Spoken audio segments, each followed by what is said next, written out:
रजीम बिस्मिल्लाहिर्रहमानिर्रहीम। आज हम पढ़ेंगे आपकी बुक फिज़िक्स का यूनिट नंबर 4 और पेज नंबर 107 और टॉपिक का नाम है और एवरेज ऑर्बिटल स्पीड।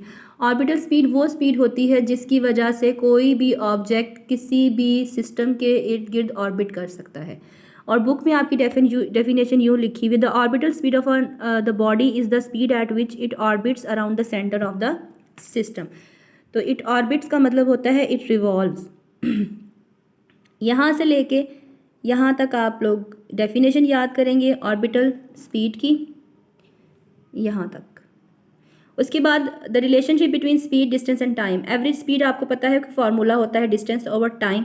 अब डिस्टेंस कितना है किसी भी जैसे कि डिस्टेंस होता है कि एक ऑब्जेक्ट को एक ऑर्बिटल मूवमेंट करने के लिए जितना टाइम लगता है, जितना वो फासला तय करता है, जितना फासला तय करता है उसको हम बोलते हैं डिस्टेंस। तो सर्कल का सरकमफेरेंस आप यहाँ पे मैथ्स को अगर लेके आए तो सर्कल का सरकमफेरेंस होता है 2πr। सरकमफेरेंस का मतलब होता है ये फासला सारा, ये देखिए जहाँ तक मैं पेन को मूव कर रही हूँ तो ये सारा जो फासला होता है, अगर मैं यहाँ से स्टार्ट करूँ तो ये सरकमफेरेंस होता है और इसकी वैल्यू इक्वल होती है 2πr।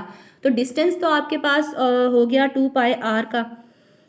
This means that in one orbit a satellite travel a distance equal to the circumference of a circle. This is equal to 2πr where r is the radius of a circle. ये radius होता है circle का, circle के centre से लेकर circumference तक के फासले को हम रेडियस बोलते हैं। और पाई की वैल्यू 3.14 होती है। रेडियस आपके पास सर्कल के सेंटर से लेकर सरकमफेरेंस तक का फासला होता है। तो दूसरी वैल्यू आपके पास आ गई विच इज़ टाइम। अब टाइम पीरियड क्या होता है? टाइम पीरियड की डेफिनेशन ये है, the time for an object to orbit around another object is called its orbital period t या फिर टाइम पीरियड। तो ये आपके पास डेफिनेशन है ऑर्बिटल पीरियड की। इट टेक्स को आप क्रॉस कर दे, डेफिनेशन इजी हो जाएगी आपके पास। जैसे कि ये वाली लाइन है, earth complete its orbital period around the sun every 365 days. 365 दिनों में ज़मीन सूरज के गिर्द अपना एक चक्कर मुकम्मल करती है। इसके अलावा जो सियारा जितना सूरज से दूर होगा उसको फासला मुकम्मल करने में उतना ही ज़्यादा टाइम लगेगा। जैसे कि the farther away a planet is from the sun the longer its orbital period, उसका ऑर्बिटल पीरियड उतना ही बड़ा हो जाएगा। जैसे अगर नेपच्यून की बात करें तो उसको 165 साल लगते हैं सूरज के गिर्द अपना चक्कर कंप्लीट करने में। Time is equals to orbital period is equals to capital T. अब अगर हम वैल्यूज़ लगा दें, V average is equals to, जो पिछले पेज में हमने पढ़ी थी कि average velocity speed is equals to distance divided by time.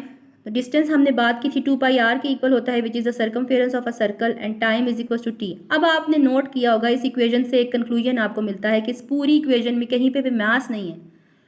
तो किसी भी ऑब्जेक्ट को ऑर्बिट करने के लिए किसी सिस्टम के गिर्द या रिवॉल्व करने के लिए किसी सिस्टम के गिर्द या ऑर्बिट में घूमने के लिए किसी सिस्टम के गिर्द मैस डिपेंडेंसी नहीं होती।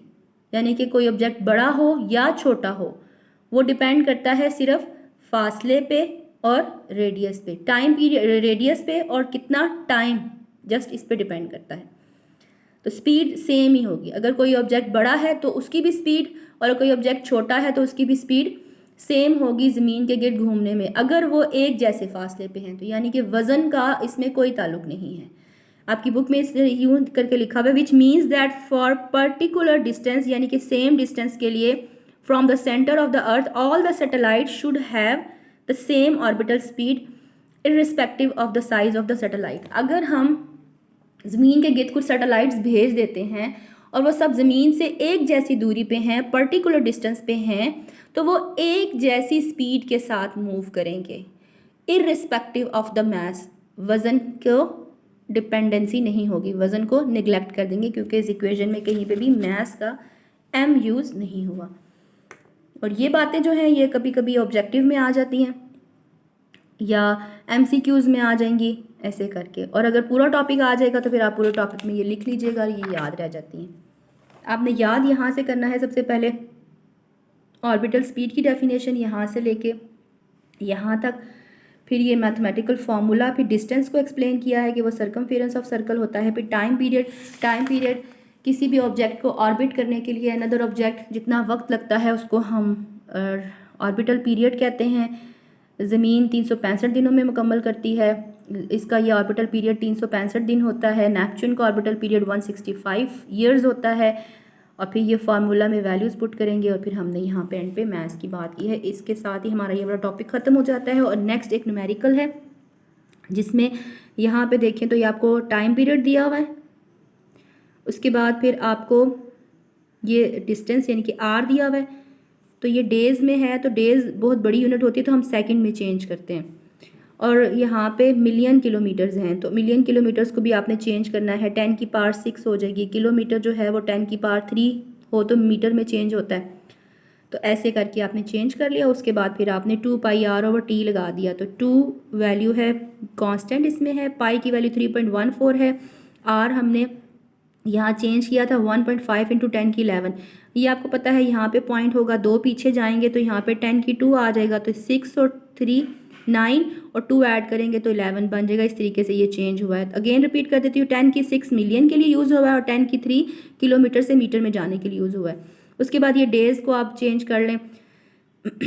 एक दिन में 24 घंटे होते हैं और 24 घंटों में 60 मिनट होते हैं, 60 मिनटों में 60 सेकंड होते हैं। इसलिए ये हमने ऐसे करके डेज़ को पहले हमने चेंज किया है घंटों में, फिर मिनट में और फिर सेकंड में। तो ये यूनिट आ गई। आप वैल्यूज़ पुट करेंगे और ऐसे करके आंसर निकालेंगे। वेलोसिटी यूनिट मीटर पर सेकंड होती है, यहाँ पे मीटर पर सेकंड में आ गया। तो आप चाहें तो आंसर को किलोमीटर पर सेकंड में चेंज, किलोमीटर पर आवर में चेंज कर लें। किलोमीटर पर आवर में चेंज करने के लिए 1000 से मल्टीप्लाई और 3600 से डिवाइड करना पड़ता है। तो इन्होंने ऐसे ही किया होगा, 1000 से मल्टीप्लाई किया होगा इस सारी वैल्यू को और 3600 से डिवाइड किया होगा। जब आपके पास मीटर पर सेकंड में हो और आपने जाना हो किलोमीटर पर आवर में, तो आप 1000/3600 से चेंज करते हैं। और जब उल्टा चक्कर हो, यानी कि आपने किलोमीटर से मीटर पर सेकंड में जाना हो, तो फिर 3600 से ऐसे जाना हो तो फिर 3600/1000 से सॉल्व करते हैं। तो ऐसे करके ये न्यूमेरिकल सॉल्व हो जाता है। ओके, जिसके साथ हमारा लेक्चर ख़त्म हुआ। आप काइंडली चैनल को सब्सक्राइब कर दें, शेयर कर दें और लाइक कर दें। Thank you.